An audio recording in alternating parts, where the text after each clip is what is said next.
네, 오늘 제목 다 같이 한번 읽어보겠습니다. 시작. 네, 앞뒤 옆에 분들에게 한번 이야기해 줄까요? 시작. 우리는 아이디어. 네. 항상 맑으면 사막이 된다. 비가 내리고 바람이 불어야만 비옥한 땅이 된다라는 스페인 속담이 있습니다. 그렇죠? 항상 맑으면 우린 좋긴 할 거라고 생각하지만 결국은 사막이 되고 맙니다. 여기에 이 지도가 있는데 이거는 미국 남부의 애리조나주에 있는 선시티라는 지도의 사진입니다. 제가 이게 비가 여기가 이제 어제부터 비가 내리셨잖아요. 근데 이제 여러분도 아시겠지만 10월부터는 이 비가 하루 이틀 사이에 멈출 비는 아니에요. 이제부터 20일 동안 이렇게 비가 내리기도 하고 또 때로는 한 달 동안 이렇게 비가 내리기도 합니다. 어마어마하죠. 그러니 우울증도 많이 걸리기도 해요. 해를 보지 못하기 때문에. 그래서 비타민 D를 많이 드시는 분들도 계십니다. 어쨌든 근데 여기는 이렇게 미국 남부인데 어때요? 푸른 녹색이 거의 없죠. 저기 이쪽에 보면은 푸른색이 약간씩 있긴 하지만 이건 인공적으로 물을 펌프로 뽑아서 이렇게 샘으로 만든 거기 때문에 이렇게 다 사막이에요. 여기 일기예보를 한번 볼까요? 네, 어제죠. 어제 날씨.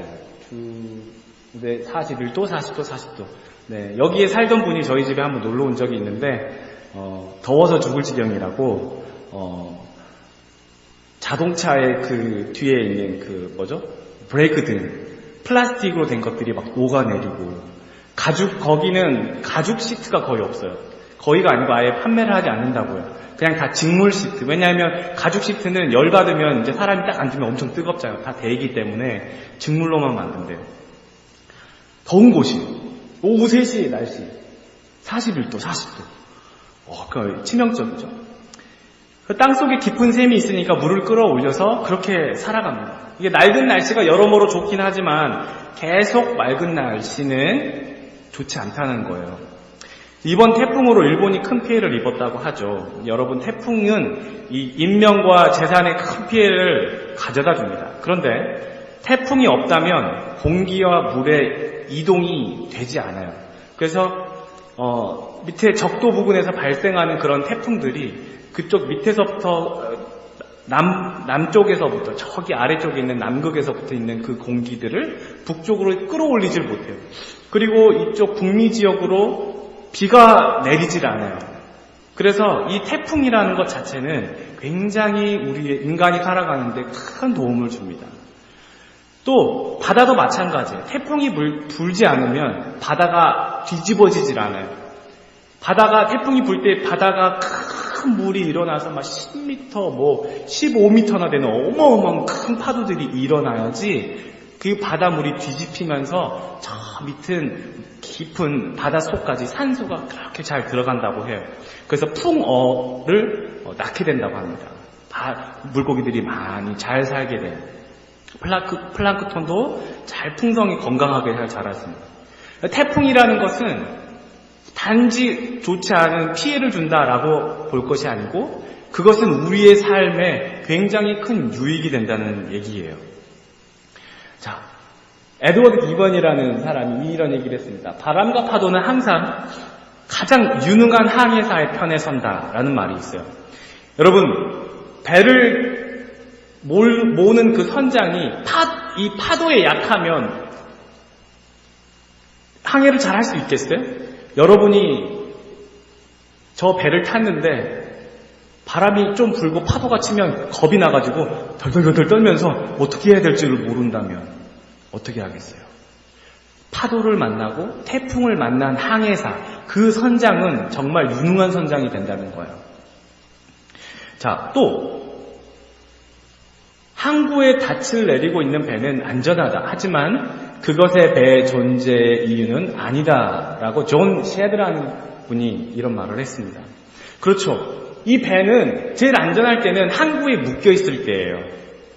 그렇지만 안전하기 위해서 항구에 묶어두려고 배를 만들었어요? 아니죠. 배를 타고 물고기도 잡고 또 여행도 가고 또 어딘가를 이동을 하기 위해서 만든 거죠. 여러분, 우리 안에 두려움이 있고 불안함과 걱정, 근심이 있는 건 사실이에요. 계약을 했습니다. 처음 입학을 했습니다. 정말 새로운 문화, 또 새로운 환경, 새로운 친구들, 또 언어적인 것들도 어느 정도 핸디캡이 있어요. 어떻게 해야 될지 몰라요. 한국이랑 전혀 다른 상황이에요. 우리 엄마도 아니에요. 처음 접해보는 그런 것들. 집에만 가만히 있으면 안전합니다. 그런데 집에만 가만히 있으려고 온 건 아니에요. 부딪혀야죠. 이러려고 이민을 택한 건 아니잖아요. 겪어봐야 할 일이 있다면 그것이 태풍이라도 겪어봐야 된다는 거예요. 그것을 부딪혀야 한다는 거예요. 그러면 유능한 사람이 된다는 거예요. 자, 세상 이야기도 이렇게 얘기를 합니다. 태풍이 오지 않으면 나의 존재를, 나의 가치를, 내 숨어있는 그 비결을 잘 모른다는 거예요. 내가 어떤 사람인지. 위기를 닥치지 않으면 내가 내 안에 숨겨져 있는 진짜 내 재능을 몰라요. 위기를 만난 사람일수록 그 위기에 대한 대처가 능숙하게 됩니다. 누구보다 여유로운 사람이 돼요.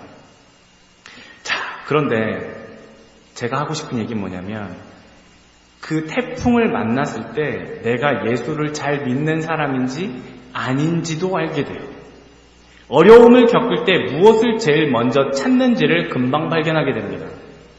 내가 위기를 닥쳤을 때 내가 친구를 먼저 찾는지, 아니면 내가 그냥 혼자 집에서 방콕만 하고 있는지, 아니면 내 기도의 자리로 나가는지, 아니면 교회를 찾는지, 거기서부터 진위가 가려지는 거예요. 진짜와 가짜가.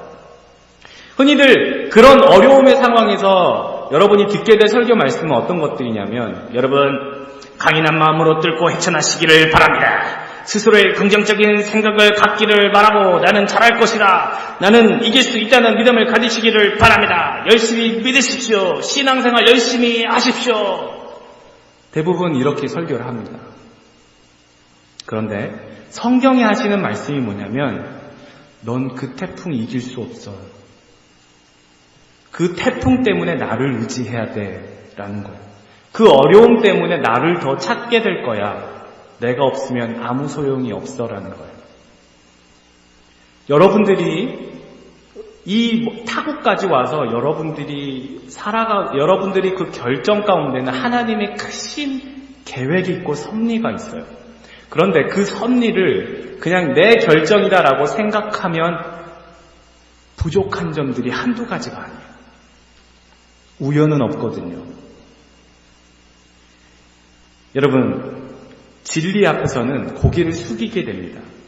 성경의 본질은 뭐냐면 창세기 1장 1절부터 요한계시록 마지막까지 너는 잘할 거야가 아니고 너는 나 때문에 잘 될 거예요.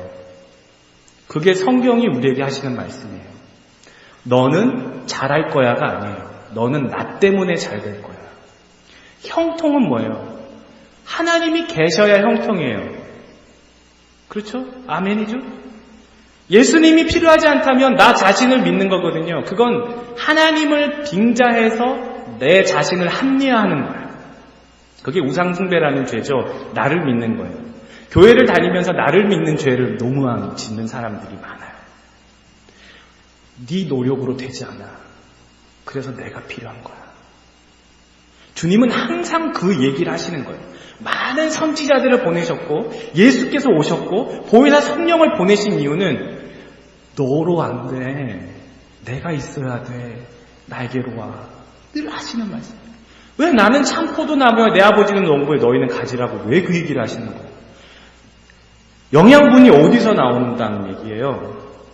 여러분, 여기에 있는 이 헬라어 단어는 휘파코에라는 단어예요. 휘파코에라는 이 순종이라는 단어는 그냥 단순히 무조건 따라간다는 그런 얘기가 아니고 아래에서 듣다는 거예요. 그러면 위에서 하시는 말씀이 있겠죠? 그분이 위에 계시는 거예요. 그래서 그분이 하시는 말씀 나는 아래에서 듣는 거예요. 그분의 그 진리 앞에 나는 고개를 숙이는 거예요. 그분이 하신 결정이 다 믿기 때문에 나는 그 뜻에 순종하며 가는 거예요. 그분의 사랑이 위대하기 때문에 나는 그 사랑을 믿고 그 말씀에 순종하며 의지하며 아래에서 듣기로 결정하는 거예요. 그 사랑은 위대하기 때문에. 그 사랑은 나를 해치지 않아요. 그 사랑은 결코 나를 해하지 않아요. 나를 위한 사랑이에요. 그 사랑이 나에게 어려움이 오고 내가 처음 겪는 어려움이라 할지라도 오히려 나를 유능한 사람으로 인도하시는 걸음이라는 거예요. 결코 여러분 혼자는 아니에요. 그래서 저는 그분을 믿습니다. 저는 그분을 믿고 여러분에게 전합니다. 그 사랑은 실패하지도 않고 실수가 없고 후회가 없어요. 그래서 저는 그분을 여러분에게 전하는 거예요. 저를 믿는 게 아니고 여러분도 그분을 믿는 거잖아요. 내가 높은 자리에 있는 게 아니고 우리 주님이 높은 자리에 있어요. 죄는 내가 하나님 자리에 올라가고 싶은 거거든요. 내가 하나님 되고 싶은 거예요. 내 결정, 내 뜻, 내 판단. 이렇게 하면 내가 손해볼 것 같은데 이번 주는 교회 안 나가야지. 이번 주는 말씀 안 봐야겠다. 성경 말씀보다 이 시간에 내가 이거 하는 게 나한테 더 유익이 될 거야. 하나님 되고 싶은 거야. 마음 가운데 본성이라는 게 그게 바로 죄예요. 모든 사람에겐 그런 죄가 있어요. 내 뜻, 내 희망, 내 계획. 여러분 심령이 가난한 자, 마음이 상한 자 다 같은 의미예요. 그것은 내 힘이 다 빠지고 예수의 은혜로 움직이는 사람을 가리키는 거예요. 내 안에 배터리가 아웃돼 버렸어요. 이제 이 배터리를 움직이는 게 아니라 아울렛에 코드를 꽂아야지 작동되게 되는 거예요. 이렇게 하시려고 내 안에 배터리를 아웃시키는 거예요. 그게 더 큰 만족이 있어요. 코드를 꽂아야 더 큰 은혜가 있는 거예요. 더 큰 기쁨이 있기 때문에 믿음의 사람들을 그렇게 인도하세요. 그래야만 배터리 안 쓰고 아울렛에 코드를 쓰게 하는 인간의 죄된 본성을 아시기 때문에 그래요. 여러분 누가복음 18장 16절에 예수께서 그 어린아이들을 불러 가까이 하시고 이르시되 어린아이들이 내게 오는 것을 용납하고 금하지 말라. 하나님의 나라가 이런 자의 것이니라 라는 말씀을 하십니다. 자, 여기서 어린아이들이라는 말은 파이디온이라는 단어예요. 한국에는 유명한 선교단체가 있죠. 파이디온. 근데 이 파이디온이라는 것은 초등학생 정도의 무슨 그런 어린아이를 가리키는 게 아니에요. 원래 예수님이 말씀하신 이 파이디온이란에 해당되는 나이는 2살에서 3살 정도 되는 어린아이예요. 걸어다니기 시작했는데 아직 혼자서 살 수 없는 나이예요. 기저귀를 차고 엄마 아빠가 음식을 마련해줘야지만이 살아갈 수 있는 나이예요. 생존 욕구를 간신히 표현할 수 있는 나이예요. 예수님께서 그런 아이를 안고 계세요. 그게 뭐냐면 걷긴 하지만 누군가의 도움이 없으면 하루도 버티지 못하고 쓰러질 연약한 존재를 얘기하시는 거예요. 먹이는 것도 입히는 것도 재우는 것도 부모 되시는 예수 그리스도 없으면 하나님 나라에 갈 수가 없다는 것을 말씀하는 거예요. 하나님 나라는 이런 자들일 것이래요. 예수님이 필요 없으면 도대체 하루를 살 수가 없는 그런 사람들의 것이라는 거예요. 어린아이라는 것은 마음이 순수하고 깨끗하고 그러려고 하시는 말씀이 아니에요. 우리보다 더 순수하고 깨끗한 예수 믿지 않는 사람들 너무나 많거든요. 그런 사람들이 하나님 나라에 가는 게 아니잖아요. 예수님이 없으면 단 하루도 살 수 없는 파이디온 같은 우리를 말씀하세요. 뭘 할 수 있을 거라 생각했지만 하나님 보시기에는 우리 모두가 다 파이디온이라는 거예요. 예수 없으면 안 된다는 것을 일깨워 주시는 거예요. 우리는 과학 문명이 아무리 발달하고 나이가 7, 80 정도 되면 알 만큼 다 알고 살 만큼 다 살았다는 말씀을 하지만 성경은 남녀노소를 막론하고 누구든지 예수 앞에 파이디온이라고 말씀하는 거예요. 나이가 많아도 파이디온, 어려도 파이디온. 예수 없으면 안 돼요. 예수님이 소망이에요. 예수님이 우리의 파워예요. 예수님이 우리의 힘이에요. 그분이 우리를 도와주실 거예요. 그분이 계획하셨어요. 그분이 여러분을 놓지 않으세요. 그분의 사랑은 그 누구도 뺏을 자가 없다고 말씀하세요. 그분을 믿으세요. 그분을 신뢰하세요. 우리 예수 그리스도를 믿으십시오. 고난과 역경을 통해서 나를 단련시키고 훈련시킨다는 말의 의미는 진짜 내가 슈퍼 히어로가 돼가지고 막 어디서 막 이렇게 헬스하고 막 이렇게 능력이 생기고 지혜가 생기고 좋은 사람이 된다는 말이 아니라 고난과 역경이 올수록 그 상황을 통해서 예수님이 드러나기를 원한다는 거예요. 내가 깎이는 거예요. 내 고집이 꺾이는 거예요. 내 판단이 1순위가 아니게 된다는 거예요.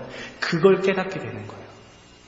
고난과 역경이 다가올수록 믿음이 커진다는 거는 그만큼 예수님이 내 삶의 자리에 많이 들어오신다는 얘기예요. 본문의 나사로는 예수님이 사랑하는 사람이에요. 나사로에게는 두 여동생이 있어요. 마르다와 마리아. 이들 역시 예수님을 믿고 사랑하는 예수님의 제자들이에요. 그런데 나사로가 병들었어요. 죽게 되었대요. 두 여동생이 사람을 보내서 예수님께 우리 오빠가 죽게 됐대요. 이 소식을 전했어요. 예수님이 이 소식을 듣자마자 예수님이 하신다는 말씀이 이 병은 죽을 병이 아닙니다. 하나님의 영광을 위함이요. 하나님의 아들이 이로 말미암아 영광을 얻게 하려 함이라 이렇게 말씀하시는 거예요. 아니 예수님이 아끼는 사람이기 때문에 불이 나게 달려와야 하지 않겠습니까? 여러분 누가 아프다면 내버려둬 약 먹고 좀 나으라고 하셔. 이렇게 합니까? 아니면 찾아가서 좀 이렇게 위문하고 이렇게 기도도 해주고 약도 주고 뭐 이렇게 하지 않습니까? 그런 게 인지상정인데 6절에 나사로가 병들어 땀을 드시고 어떻게 하셨다는 거예요? 예수님은 거기서 그냥 이틀을 더 계셨대요. 당장 가지 않으시고 이틀을 더 계셨대요. 이게 무슨 사랑하는 거예요. 자, 여기서 주목할 거는 15절 말씀이에요. 내가 거기 있지 아니한 것을 너희를 위하여 기뻐하노니 이는 너희로 믿게 하려 함이라. 그러나 그에게로 가자 하시니 이렇게 말씀해요. 그냥 사랑하는 그 친구 나사로를 죽게 내버려 두시는 거예요. 나사로 입장에서는 굉장히 서운하고 섭섭할 만한 대목이죠. 사랑하신다더니 내가 이렇게 죽어가는데도 코빼기도 보이지 않으시다니 섭섭합니다 나으리. 뭔가 이런 식의 대사가 나오지 않겠어요? 그 말을 하고 나사로는 죽었어요. 죽어버렸어요. 죽고 나서 예수님이 이제 가자 그래서 무덤에 오셨어요. 이미 무덤에 들어간 지 며칠이 됐냐면 나흘이 되었어요.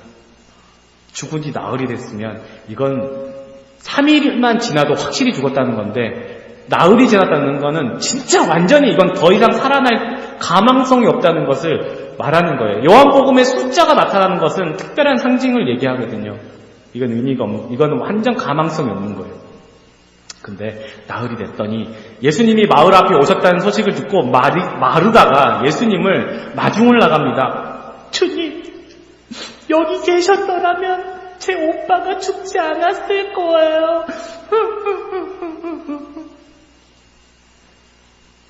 그리고는 마리아가 또 예수님께 왔어요. 언니처럼 똑같은 말을 합니다. 주님이 여기 계셨더라면 제 오빠가 죽지 않았을 거예요. 유유. 이 모습을 보고 예수님도 같이 눈물을 흘리시고 우세요. 예수님도 그 상황을 안타깝게 여기세요. 우리가 당한 그 고난, 우리가 당하는 그 어려움, 내가 처해 있는 그 상황, 내가 익숙하지 않은 이런 환경, 그렇지만 우리 주님은 그 상황을 모른 척 하시는 게 아니고 같이 마음 아파하세요. 같은 마음으로 위로하세요. 그리고 격려하시고 힘을 주세요. 자, 그런데 그 상황을 겪게 하시는 이유, 아니 그럴 거면 차라리 나사로를 죽이지 말아야지. 그쵸? 예수님이 왜 우셨겠어요? 안 죽이면 울 필요도 없잖아요. 그런 이유가 아니에요. 여러분에게 필요한 거기 때문에 그래요. 여러분이 때로는 울 수도 있어요. 여러분이 때로는 다칠 수도 있어요. 그러나 주님이 그 상황을 보고 계시지만, 같이 아파하시지만 그걸 견디게 하십니다. 자, 그 다음 대목을 한번 볼게요. 어떤 사람들이 그 모습을 보면서, 이렇게 우는 모습을 보면서 이렇게 얘기를 해요. 앞을 못 보는 사람이 눈도 뜨게 하신다는데 그 나사로는 죽게 하지 않을 수가 없었단 말인가? 이렇게 비꼬는 거예요. 다들 믿음이 없어요. 마르다도 마리아도 믿음이 없었어요. 예수님이 그렇게 하실 거라는 믿음이 없는 거예요. 기적에 대한 믿음보다 더 중요한 거는 예수님을 믿느냐는 거예요. 많은 사람들은 기적을 보면서 따라다닌 걸 알잖아요, 여러분. 예수님이 어딜 가든지 수많은 군중들이 따라다녔어요. 예수님을 믿은 게 아니고 그 기적을 보러 따라다닌 거였어요. 기독교는 기적을 보는 게 아니에요. 물론 예수님을 통해서 기적이 나타나잖아요. 그래서 우리는 예수님을 바라보는 거예요. 예수님이 무덤 앞에 섰습니다. 돌을 옮겨놓으라 하시니, 주님, 오빠가 죽은 지 나흘이나 되었어요. 그래서 벌써 썩은 냄새가 나요. 썩은 냄새가 난대요. 어떻게 하시려는 거예요, 주님? 썩은 냄새가 난다니까요. 우리의 상황 가운데 그런 모습들 있지 않겠어요? 하나님은 거기서 하라고 하는데, 주님, 말도 안 되는 얘기 하지 마세요. 나흘이나 됐다니까요. 썩은 냄새가 나고 있다니까요. 근데 주님은 하라고 하시는 거예요. 우리 찬양했잖아요. 주의 말씀 의지하여 깊은 곳에 금을 던져. 깊은 곳에 가서 금을 던지래요. 난 밤새도록 금을 던졌는데. 근데 주님이 하시는 말씀에 순종하면, 아래에서 듣는다면 거기서 만선, 고기를 가득 얻게 되는 그런 기적을 보게 돼요. 그 기적은 예수님으로부터 오는 거예요. 우리는 항상 만선만 얻으려고 하는데 예수님을 찾질 않아요. 예수님으로부터 오는 그 말씀을 의지를 하지 않아서 문제인 거예요. 자, 예수님이 믿음이 없는 모습을 우리에게 하시면서 40절에 이렇게 말씀하세요. 내 마음이 네가 믿으면 하나님의 영광을 보리라 하지 아니하였느냐. 믿음이 없는 모습을 계속 이 마르다와 마리아에게 얘기하시는 거예요. 내가 생각하는 믿음의 수준이 달라요. 예수님이 하시는 말씀의 믿음과 내가 생각하는 그 믿음의 수준이 다른 거예요. 그럼에도 불구하고 예수님은 그 일을 하시는 거예요. 오늘 제목, 우리는 파이디언, 부족한 믿음 세 번째. 내 믿음이 부족하더라도 주님은 그 일을 하세요. 마르다와 마리아 온전한 믿음이 아니에요. 부족해요. 여전히 의심도 있어요. 그런데 주님은 그 일을 하세요.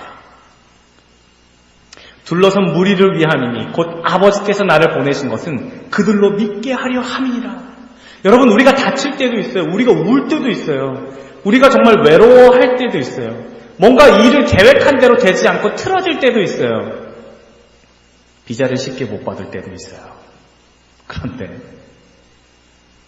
그것은 주님이 누군가를 돕기 위해서, 누군가의 믿음을 위해서, 내 스스로의 믿음을 위해서, 하나님을 더 의지하기 위해서, 하나님의 그 놀라운 계획과 그 신비함을 우리가 어찌 다 알겠습니까?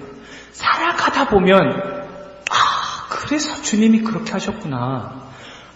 그래서 주님이 그 깊은 웅덩이와 수렁에서 나를 좀 내버려 두셨구나. 알게 돼요. 여러분, 더 큰 은혜를 느끼려면 잠시 인내하는 것도 필요하답니다. 죽게 내버려 둬요. 나사로도 죽게 내버려 뒀어요.